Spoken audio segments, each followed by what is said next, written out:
To dream our impossible dream, to fight the unreach, our unreachable star.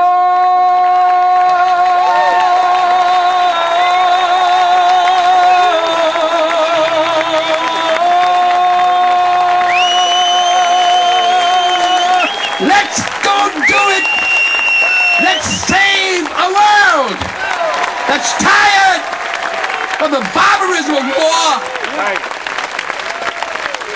the insanity of racism, and the scourge of poverty. Come, lead us.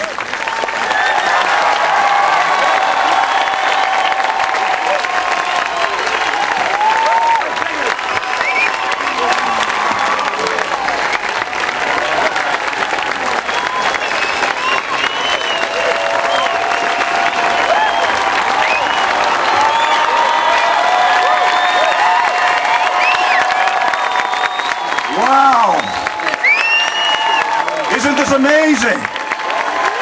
Even the weather has blessed us today. Good evening and welcome to Washington, D.C.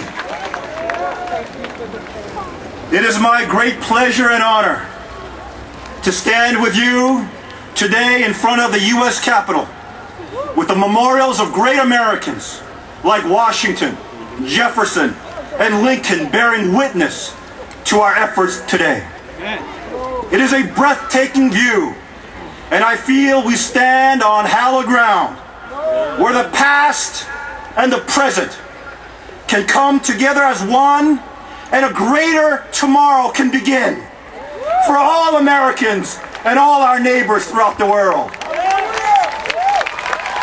My friends, this mall commemorates the sacrifices of men and women who served the cause of freedom and paid the ultimate price on foreign shores. The world owes a great debt to this nation and the brave and selfless young men who have given their life for the American dream and its founding principles. These grounds have also been the venue of stirring oratory that have moved the hearts of men and women to do great things in their nations and their communities. Just 48 years ago, a newly elected president, John F. Kennedy, challenged all Americans. Ask not what your country can do for you. Ask what you can do for your country. He launched a bold new initiative called the Peace Corps, inspiring subsequent generations of young people with a culture of global service. 3 years later, at the height of the civil rights struggle, a young, courageous Martin Luther King Jr., standing in front of the Lincoln Memorial, delivered a passionate dream where he articulated, "I have a dream." He yearned for the day when the children of all races would be judged not by the color of their skin, but the content of their character.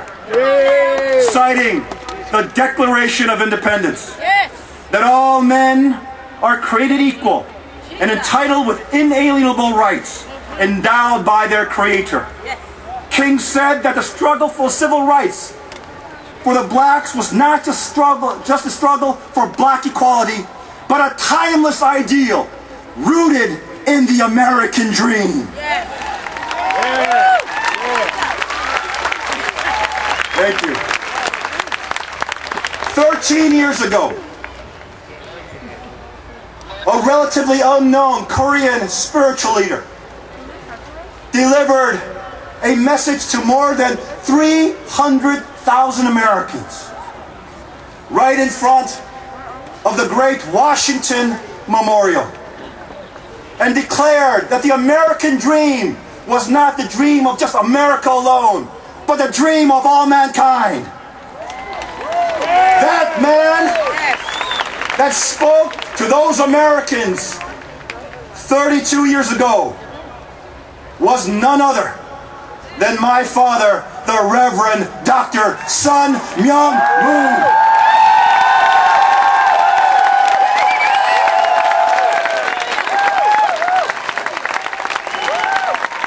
I would like to share with you a prophetic statement he made that night over 3 decades ago.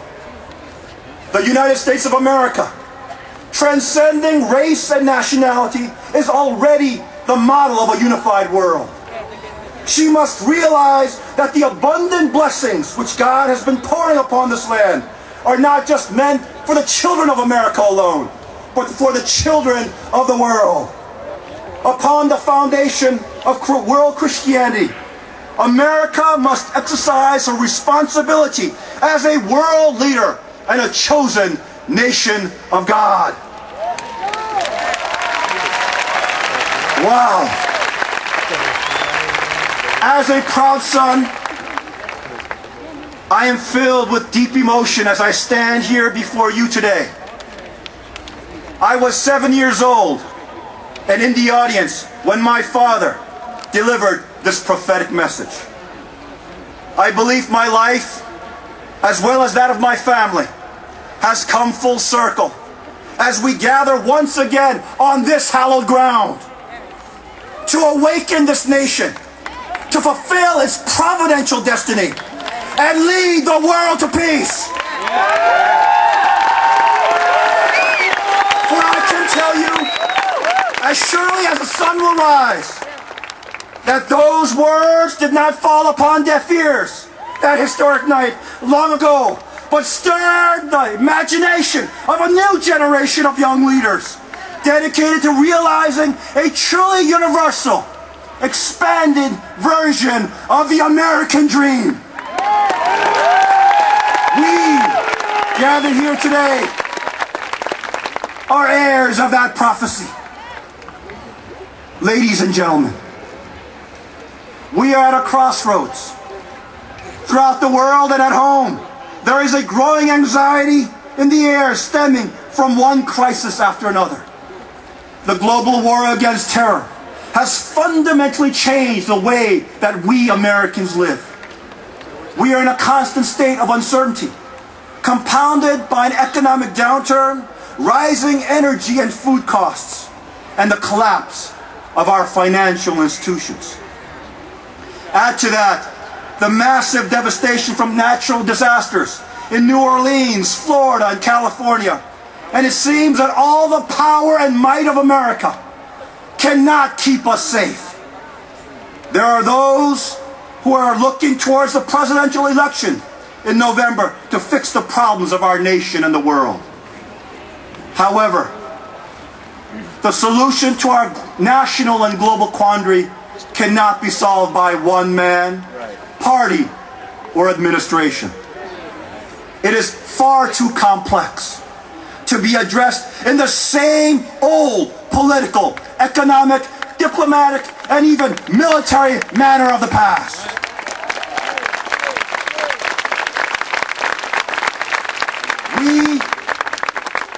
We definitely need change, but not for the sake of change.